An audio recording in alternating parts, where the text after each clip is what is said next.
What's up YouTube, this is GalacticGod, and I'm coming at you today with my Gem-Knight deck profile. Now this deck was recently used in the duel video series that is up on my channel right now, so if you haven't seen those duel videos yet, I shall have links to them down here at the bottom of the screen in annotation, so make sure you check out those duel videos, let me know what you think of them, and then come on back and take a look at this deck. What I'm going to do here is kind of run through some of my card choices, explain why I picked what I did, how I kind of put the Gem-Knight deck together, all that kind of stuff. So let's go ahead and get started. Alright, so for the monsters, we're playing 3 copies of the Gem-Knight Garnet. This is our big beater of the normal Gem-Knight monsters. 4-star, 1900 attack, can ram into any kind of, Thunder King or anything like that that's giving you some sort of grief. So it's a pretty cool little card. Plus, he combos quite well with our Gem Merchant, which we'll get to in just a few minutes. And, yeah, just big beefy. From there, we're playing 2 copies of the Gem-Knight Sapphire. This card lacks severely in attack power, but it more than makes up for it in the defense category. It will stop your Thunder King from running over it. Just a big, huge defender. Works pretty good in some decks when you're just sitting back and you need to just kind of wait things out until you make your big play. From there, we have our Gem-Knight Tourmaline. This guy is kind of your average, ordinary kind of monster. 1600 attack, 1800 defense. Can't get around something like Thunder King in no way, shape, or form without the help of a Gem Merchant. But nonetheless, pretty decent overall stats. From there, we have 3 copies of Gem Merchant itself. This is kind of your Kalute of the Gem-Knight deck. Essentially, you just discard him during the damage step, and you raise any one of your normal Earth Gem-Knight monsters attack by 1000 attack points. So pretty good, kind of helps get that extra little boost and kind of a little bit of a surprise because it does happen in the damage step. From there we have our 3 Stratos of the deck, our Gem-Armadillo.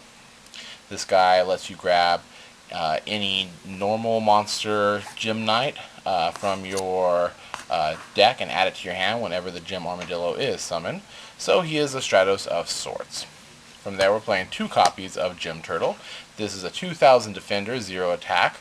Essentially, how this card works is it's a flip effect that allows you to grab your Gem-Knight Fusion from your deck and add it to your hand. So pretty good searchability because you definitely need Gem-Knight Fusion in this deck to really make it get going and working. From there, we have 3 copies of our Maxx. This is a hand trap that's pretty popular in this format. You kind of need 3 of them depending on what kind of deck you're playing. Your opponent could be special summoning out like a madman. You just need to chain to it and keep on drawing. Plus, it's an Earth monster, so it kind of goes a little bit with the synergy of the deck.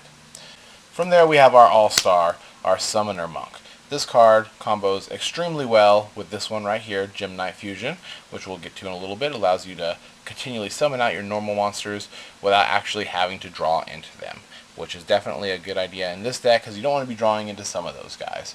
And that's going to pretty much round up the monster count. I'll get to the little combos with it in just a little bit. Now, as for the spell cards, we're playing 2 copies of the Gem-Knight Fusion. This is pretty much our main spell card of the deck. The card we're going to use a lot with our Summoner Monk, assuming we get our combo play off correctly. When this card is in your graveyard, you can remove one of your normal Gem-Knight monsters to go ahead and bring this card back from the graveyard to your hand. So it comes in quite useful in a lot of instances. From there, our spell lineup is pretty standard. We got 1 Pot of Avarice, 3 copies of Pot of Duality, 3 copies of Mystical Space Typhoon, 1 Heavy Storm, 1 Dark Hole, and 1 Mind Control. So pretty standard stuff from then on there out. Alright, for traps, we're playing 2 copies of Common Charity. This card is another card that lets you really draw as fast as you can and gets rid of some of those dead normal monsters that might be lingering around in your hand. So what you do is you activate this trap. You draw 2 cards and remove from play 1 normal monster. So it's kind of similar to some of the other draw engines like Allure of Darkness or something like that, where you got to remove a dark monster, except in this case it's a trap, and then you have to remove a normal monster.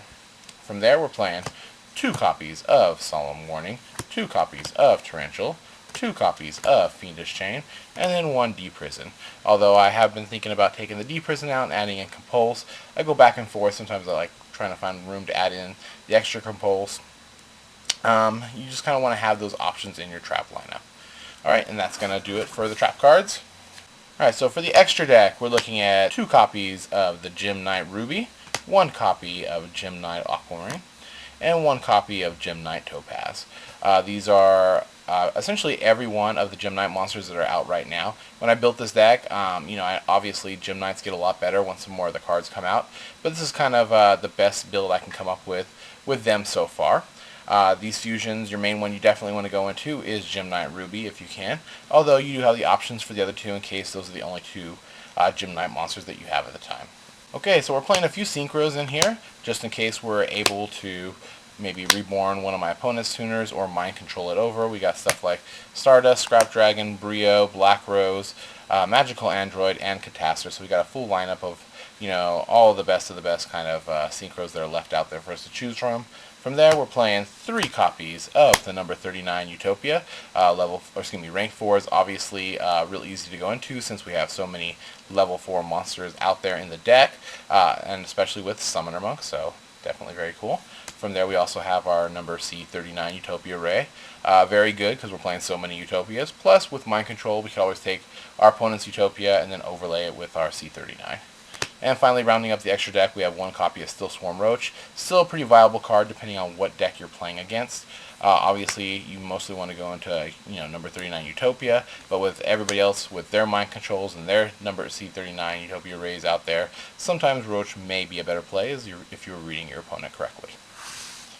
Okay, so how the main combo sort of works is if you already have a graveyard that looks something like this, you can go ahead and summon out your Summoner Monk. He'll go right into defense. You can then remove a Gem-Knight monster from your graveyard to bring this card back to your hand. Now you can then discard it for Summoner Monk's effect to then special summon out another Gem-Knight monster. Now you have 2 monsters over here. You can overlay right away and go into any kind of rank 4 monster that you so desire. Okay, so let's say you have a graveyard that looks something like this. Perhaps maybe you even have another Gem-Knight monster on the field. Maybe this guy was attacked face down last turn, and their opponent was kind of caught off by surprise. The fact that he has 2100 defense, they weren't really hoping to hit that guy. You can then maybe now summon out a Summoner Monk. He'll go into defense. You can then remove a Gem-Knight monster to bring this card back to your hand. I would then discard it now to bring out hopefully another Summoner Monk. Use the Gem-Knight Fusion's effect again, remove another Gem-Knight monster, bring this back to my hand, discard it once again for another Summoner Monk effect. Bring out another Gem-Knight monster, use Gem-Knight Fusion's effect again, remove another Gem-Knight monster, bring the Gem-Knight Fusion card back to my hand. I would then probably activate Gem-Knight Fusion, sending both these cards back to the graveyard, thus bringing out my Gem-Knight Ruby. I might then go ahead and overlay, making my Summoner Monk, bringing out something like number 39 Utopia. I can then even remove again to bring the Gem-Knight Fusion back to my hand. Thus, I've actually never even lost a card on the field or in my hand. I still have the same number of options as I did before.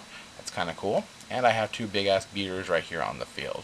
If I have, more Gem-Knight cards in my hand, I can go ahead and discard them for Gem-Knight Fusion yet again, to then bring out yet another Gem-Knight monster. I can then once again remove to bring this card back to my hand. Just keep reusing the effect over and over and over again. Okay, and there you have it. This is my Gem-Knight deck. Of course, like I said before, there are better Gem-Knight cards coming out soon with a better version of the Gem-Knight deck. But from what we got so far that's released here in the TCG, this is about my favorite build that I've been able to come with so far. Also, if you'd ever like to duel against this deck, you can come find me on Dueling Network. My Dueling Network screen name is just GalacticGod. It'll be right here at the top of the screen. It's just all one word. It'll also be in the description bar down below. So if you have any questions or comments about this deck, any sort of constructive criticism that you'd like to leave me about it, go ahead and do so in the comment section below. And I guess that's about it for now. This is GalacticGod. Out.